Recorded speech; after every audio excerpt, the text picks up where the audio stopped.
This is Houston Newsmakers with Khambrel Marshall. Good morning. What a devastating week this has been. Unprecedented cold, along with the failure of the state's power grid to supply the much-needed electricity and heat we so desperately needed. People have died, either as a direct or indirect result of what everyone agrees was a catastrophic failure. But whose failure was it, and how will it be solved? We start today with a report by KPRC Investigates' Robert Arnold.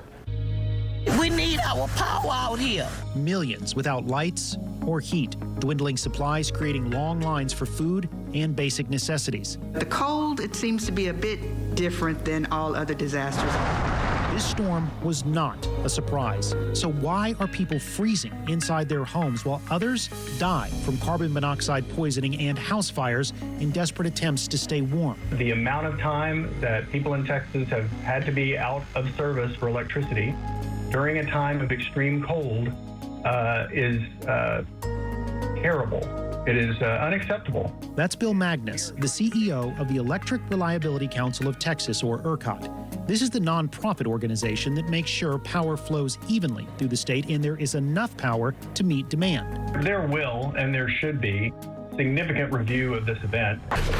ERCOT believed it was ready for this storm last week, telling KPRC2 it did not anticipate massive power outages. At this time, we believe that we have the tools in place to maintain a reliable system. And starting February 8th, at least 6 days before the storm, ERCOT officials began notifying all the private companies that pump power into our grid to be ready for extreme temperatures and to cancel non-critical maintenance. We asked the generators to make sure that they had reviewed their fuel supplies and had fuel available, that they implemented their winterization procedures. At 1 a.m. Monday, ERCOT officials realized we were not as prepared as thought.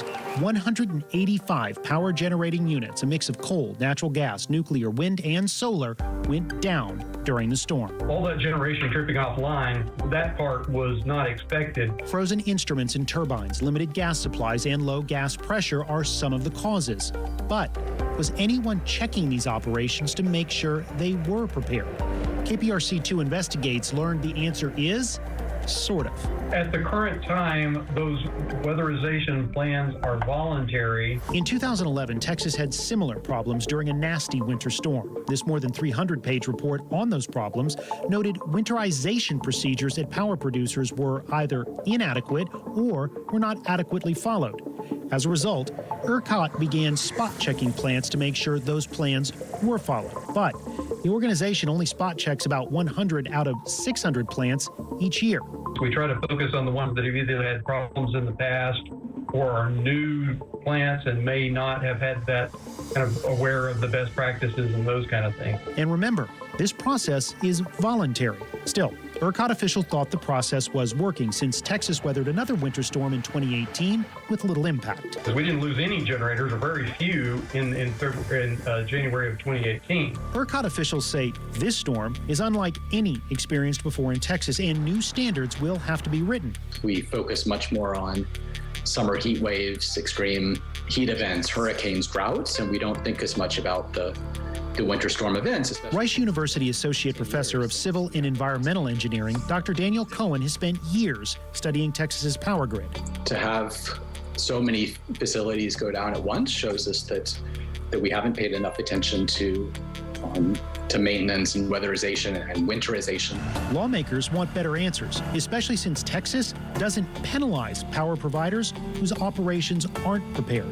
We're treating power generation like we're making a hamburger or trying to sell a hamburger or something, but you know, the difference between this and a hamburger is like when you don't have hamburgers, people don't die. Being in business, they have a profit motive to make sure they're ready to go, otherwise they don't make any money. But in this case, that wasn't enough. Robert Arnold joins me now this morning. Robert, you've been on this beat for years now. Based on what you discovered this week, it sounds like the folks at ERCOT simply just miscalculated, made a mistake on what they were capable of doing. What they're going to say is that what they didn't anticipate, as you heard in the piece, was they didn't plan for all these plants to go offline. They believed that they had enough supply to meet the demand. They believed that they were ready. What they didn't say they were ready for was, as you heard, all those plants tripping offline, primarily natural gas plants going offline. You had a lot of instances where you had frozen wellheads. You just couldn't get the gas out of the ground into the plants. And again, according to ERCOT officials, they didn't expect that. What kind of challenges has been trying to explain this story? Most people, you know, they pay their electricity bill, they turn the light on, it comes on. That's about as far as they know or care, really, as long as you get that. So it's kind of complex trying to explain the story the way you did. Well, you have a power grid, and a lot of people, they know CenterPoint, they know Entergy, but then it's like, what's ERCOT? What's the Public Utilities Commission or PUC? And wait a minute, these are private companies? You know, so you have this kind of mismatch. You have the Public Utilities Commission, which regulates ERCOT. ERCOT doesn't actually have regulatory authority over the power plants that pump all that energy into our grid. However, they are tasked with maintaining a balanced load, meaning that supply and demand are even and that there's no stressors on the system. So that's one of the things they do. So people just don't really understand all that. And honestly, they really shouldn't. They should. They pay their bill. They should be able to turn on their lights. They should not have to worry about catastrophic power failures during winter storms. That is the state's job, to make sure that our grid is in working order. And in this case, it wasn't. And there's a lot of finger pointing going around right now, and I don't think, you know, truly the full picture has come out yet as to who really is to blame for this. Well, I know late last week you got recommendations from higher authority where they're going to put some more requirements in place, maybe some teeth.